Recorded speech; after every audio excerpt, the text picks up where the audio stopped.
Police कर रही है पालन, 2 गज की दूरी, डिजिटल लॉटरी है जरूरी। डिजिटल लॉटरी का संरक्षक कौन, क्यों और कैसे रात दिन फल फूल रहा है यह अवैध धंधा।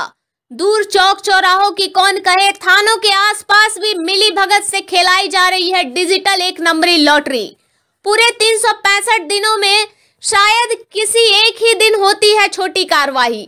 उचित दाम मिले तो थानों से ही छोड़ दिया जाता है खिलाड़ियों और कारोबारियों को। सभी अवैध अड्डों से मिलती है मोटी राशि। न्यूज़ 9 टाइम्स बेतिया से आशुतोष कुमार बंडवाल की ब्यूरो रिपोर्ट। बिहार के सुशासन बाबू की कैबिनेट की भूमि चंपारण हर क्षेत्र में अग्रणी भूमिका में रही है, तो फिर डिजिटल 1 नंबरी लॉटरी में भला पीछे क्यों रहे।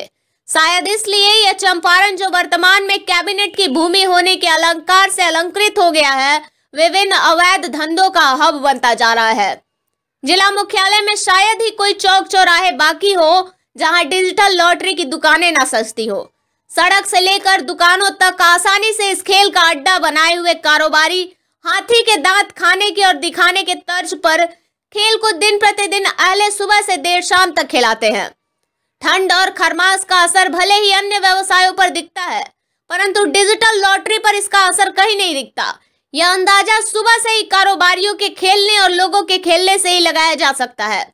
आर्थिक मंदी का शिकार भले ही बाजार और अर्थव्यवस्था हो, आर्थिकी की मार घर घर पर पड़ी हो, पर डिजिटल लॉटरी का खेल पूर्ण आर्थिक लक्ष्य कभी भी रुकता और कम नहीं होता है। तभी तो प्रशासन की विशेष नजर के बावजूद रहम बनी रहती है। प्रशासनिक रहम से एक बात तो बिल्कुल स्पष्ट हो जाती है, अंधों के शहर में आईना दिखाने का मजबूर है पत्रकार, फिर भी रुक नहीं रहा है अवैध कारोबार।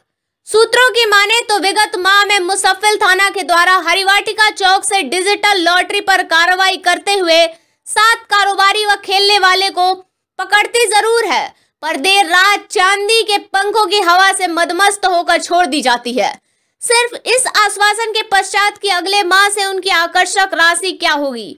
हालांकि सीसीटीवी सभी थानों पर लगाकर पारदर्शिता का दावा करने वाली सरकार व अंचलाधिकारी क्या कभी उन सीसीटीवी कैमरों के अवलोकन भी करते हैं, या फिर यह तीसरी आंख सिर्फ आम जनता के गतिविधियों को ही कैद करके अपनी खाना पूर्ति करेगा।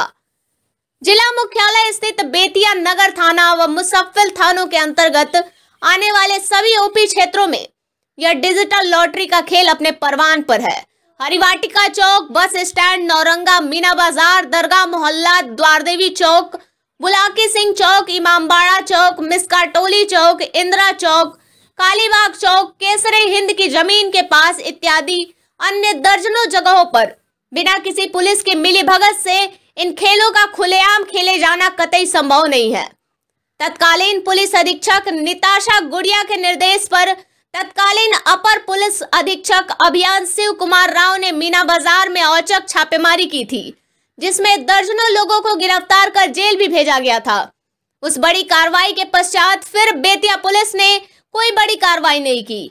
कुछ एक छोटी कार्रवाई और छोटे प्यादों पर कार्रवाई कर सिर्फ अपनी दिखावा जरूर कर ली गई, ताकि धंधा करने वाले यह जान जाए कि धंधा करना है तो पुलिस को साथ लेकर ही करना होगा।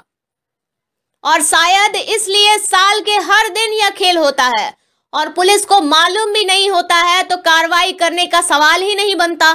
और जब कार्रवाई ही नहीं होता तो गरीब व धनवान बनने की चाह रखने वाले दिन ब दिन अपनी आर्थिक स्थिति को गर्त में जरूर डालते जा रहे हैं, पर कारोबारियों और मिली भगत वालों की तो सालाना आर्थिक स्थिति सुदृढ़ होती जा रही है। सूत्रों से मिली जानकारी के अनुसार नगर में दशकों से ड्रग्स का धंधा परवान पर है, जिसके कारण भले कई युवा इसकी गिरफ्त में आकर अपनी जान गंवा बैठे और नित्य नए इस जानलेवा ड्रग्स के शिकार हो रहे हैं, किंतु उक्त मौत के सौदागरों को संरक्षण देने वाले साहब को प्रत्येक माह चांदी नहीं सोने की छड़ी नियमित रूप से भेंट चढ़ती रहती है। मुख्यमंत्री लाख शराबबंदी का दावा कर ले, परंतु सूत्रानुसार चढ़ावा की बदौलत मनमानी कीमत पर शराब की टेट्रा पैक समेत चुलाई शराब की होम डिलीवरी निर्बाध जारी है, जो कि सर्वविदित है। आम जनों की माने तो गांजे का अवैध धंधा भी जोरों पर है, जिसकी चपेट में युवा तो दूर की बात किशोर भी सिगरेट में भरकर शौकिया पी रहे हैं। यदि समय रहते इन अवैध धंधों पर प्रशासन द्वारा नकेल नहीं कसा गया तो देश का भविष्य कहे जाने वालों का भविष्य ही बचाना मुश्किल हो जाएगा। अब देखना उचित होगा कि प्रशासन इस ओर क्या कार्रवाई कर पाती है। News 9 times.